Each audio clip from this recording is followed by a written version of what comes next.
मैं इनको चैलेंज करता हूं कि लाहौर में आके किसी दिन लक्ष्मी चौक के ऊपर और यहाँ पे आके खाना खा दें। हम वोट ऑफ कॉन्फिडेंस लेने जा रहे हैं पंजाब असेंबली से कि चुप चुपीते असेंबली जा बढ़ांगे। सारे जो है चूहे की तरह अपने बिल में घुस गए।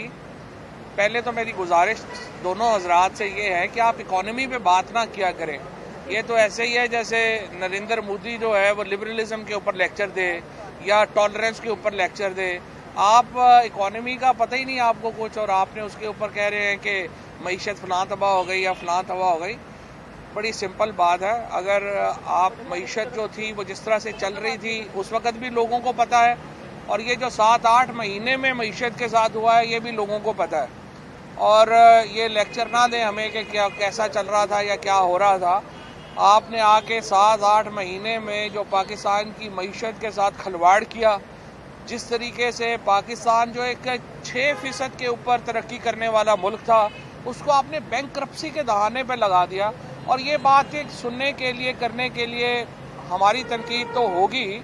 आपके अपने जो फाइनेंस मिनिस्टर है मिफ्ता इस्माइल और इसहाक डार, उनकी आपस की गुफ्तगू सुन लें, आपको पता चल जाएगा कि इकॉनमी के साथ ये खिलवाड़ किसने किया है। तो इसलिए पाकिस्तान को आज जिस हालत में पहुंचाया गया है उसमें ऑपरेशन रजीम चेंज के किरदारों का बहुत अहम किरदार है और कौम कभी माफ़ नहीं करेगी। जिस तरीके से पाकिस्तान को इन्होंने डिस्टेबलाइज किया, अदम इस्तेहकाम का शिकार किया। आज आप देखें कि दहशतगर्दी हमारे कैपिटल में, हमारे दारुल खिलाफा में पहुंच गई, जो बिल्कुल ख़त्म हो गया था। हम इंटरनेशनल क्रिकेट बहाल कर चुके हैं पाकिस्तान में।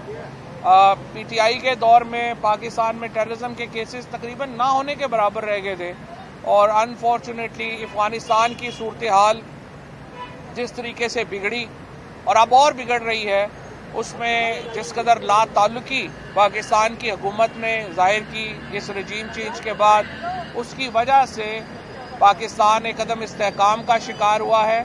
और मैं आपको ये भी बता दूं कि जिस तरीके से अब अफगानिस्तान में मामलात हो रहे हैं और अफगानिस्तान में इंस्टेबिलिटी, अदम इस्तेहकाम बढ़ रहा है, इसकी बहुत बड़ी कीमत पाकिस्तान को देनी पड़ सकती है। और हमने वहाँ की जो अथॉरिटीज़ हैं उनके साथ, अपने ताल्लुकात के साथ खिलवाड़ किया। कोई इस वक्त एक जगह के ऊपर भी हम देख रहे हैं कि आपको नज़र आता है कि कोई फोकस नहीं है। रोज़ उठते हैं, बिलावल भुट्टो साहब जो हैं कह रहे हैं कि मैं तो अपना किराया दे के जाता हूँ। अगर आप अपना किराया दे के जाते हैं तो ये कोई प्राइवेट टूर्स हैं जो आप कर रहे हैं। और पाकिस्तान की खारजा पॉलिसी का जो बेड़ा गर्क किया गया, और स्पेशली ये जो हमारे इस वक्त एक इस्लामाबाद में जो इस वक्त हालात हैं, मैं बड़ा अफसोस ये होता है कि कोई वजीर आपको नहीं मिलेगा। कोई किधर एक तरफ हम कह रहे हैं डॉलर्स नहीं है, 60% काबीना के ऊपर क्रिमिनल केसेस हैं और काबीना का सिर्फ एक फोकस है कि किस तरीके से हमारे केसेस ख़त्म हो और बैरूनी दौरे हों। तीसरा कोई फोकस हमें इस काबीना का नज़र नहीं आ रहा। बिजली है तो उसका कोई अता पता नहीं है, गैस है उसका अता पता नहीं है, तेल जो है वो स्काई रॉकेट हो गया है, बिजली की कीमतों में इजाफा, किचन आइटम लेना मुश्किल हो गया। बहरहाल ये सारे मामलात हैं जो आपके सामने हैं।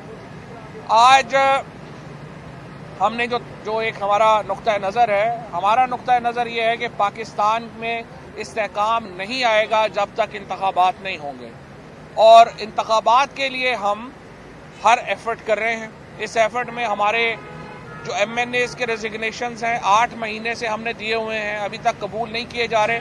जब भी हम स्पीकर को कहते हैं कि हम आ रहे हैं वो भाग जाते हैं वहाँ से। अब तो हमने फैसला किया है कि खुफिया डेट रख लें और ऐलान करके ना जाएं, स्पीकर को ऊपर से जाके दबोच लें। जब भी हम ऐलान करते हैं कि हमने असेंबली में आना है, स्पीकर छुट्टी लेके चला जाता है या सेशन बंद करके चला जाता है। देखिए, हम इस्तीफे दे रहे हैं, ये पाकिस्तान की पार्लिमानी तारीख में एक बड़ा नॉवल वाकया है।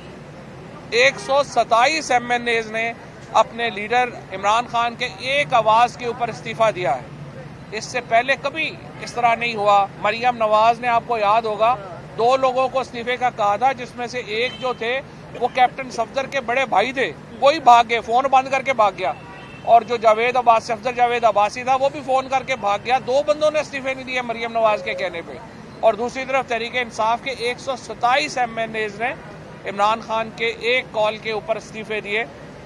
और अब हम इंशाअल्लाह इस हफ्ते दोबारा जो है वो असम्बली में जा रहे हैं। तारीख मैं नहीं बताऊंगा क्योंकि स्पीकर फिर गायब हो जाएगा, तो इसलिए अब हम एक बड़े जो जैसे हम पंजाबी में कहते हैं ना कि चुप चुपीते असम्बली जा बढ़ाएंगे और उनको कहेंगे सारे आ गए हैं, आपने जो इससे हमारे इस्तीफे लेने हैंड रिटन वो भी ले और आप इलेक्शन करवाएं। और सुप्रीम कोर्ट को भी मैं गुजारिश करना चाह रहा हूँ, आपके पास केस पेंडिंग है, आप खुद देख लें, ना वो टाइम दे रहे हैं ना वो हमारे इस्तीफे कबूल कर रहे हैं। ये हमारा डेमोक्रेटिक राइट है और उसको जो है वो फैसिलिटेट जो है वो होना चाहिए, इस्तीफे हमारे कबूल होने चाहिए और पूरे पाकिस्तान के अंदर आप इलेक्शन करवाएं। उसके साथ साथ जब पंजाब में हमने फैसला किया खैबर पख्तूनख्वा में, एक हफ्ते में आपने सुना होगा कि एहसन इकबाल, राना सनाउल्लाह बढ़ के मार रहे थे कि असम्बलियाँ तोड़े हम इलेक्शन करा देंगे।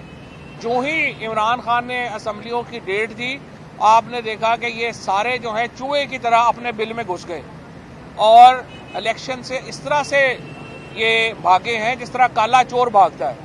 आज आपने देखा कि इन्होंने इस्लामाबाद में इलेक्शन के लिए जिस तरीके से बलदियाती इलेक्शन था उसकी तारीख बदलने के लिए जिस तरह से इन्होंने इतनी जल्दी कानून में तरमीम की कि उसके ऊपर बहस, तो क्या कोरम भी पूरा नहीं था और बगैर कोरम के ही जो है वो सेनेट से बिल पास हो गया, सिर्फ ताकि इस्लामाबाद में इलेक्शन जो है वो ना कराने पड़े। आप इस्लामाबाद के बलदियाती इलेक्शन नहीं लड़ सकते, आप पंजाब में इलेक्शन नहीं लड़ सकते, केपी में, सिंध में, कहीं पे भी आपका चेहरा ही नहीं है कि आप लोगों के सामने जाए। और ये जो सारे लोग इस्लामाबाद में सिक्योरिटी में बढ़ के मारते हैं, मैं इनको चैलेंज करता हूं कि लाहौर में आके किसी दिन लक्ष्मी चौक के ऊपर और यहाँ पे आके खाना खा दें, इनके खाना खा लें, इनको अगर गंदे टमाटर ना पड़े तो मुझे कहिएगा।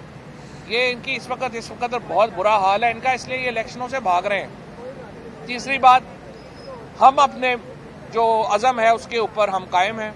हम पंजाब में और खैबर पख्तूनख्वा में इलेक्शन कराने के लिए पूरी तरह तैयार हैं।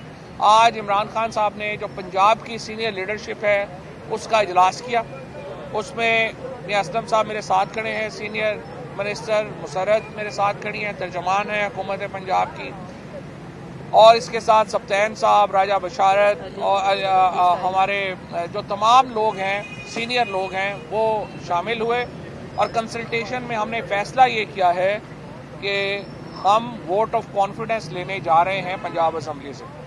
आज एक वफद जो है वो चौधरी साहिबान से मुलाकात करेगा, चीफ मिनिस्टर से और मोनिस अलाई साहब से, और उस मीटिंग में हम डेट तय करेंगे कि किस तारीख को असम्बली का इजलास बुलाया जाए और वोट ऑफ कॉन्फिडेंस जो है वो चीफ मिनिस्टर को दिया जाए ताकि असम्बलियों की तहलील जो है वो मुमकिन बनाई जा सके।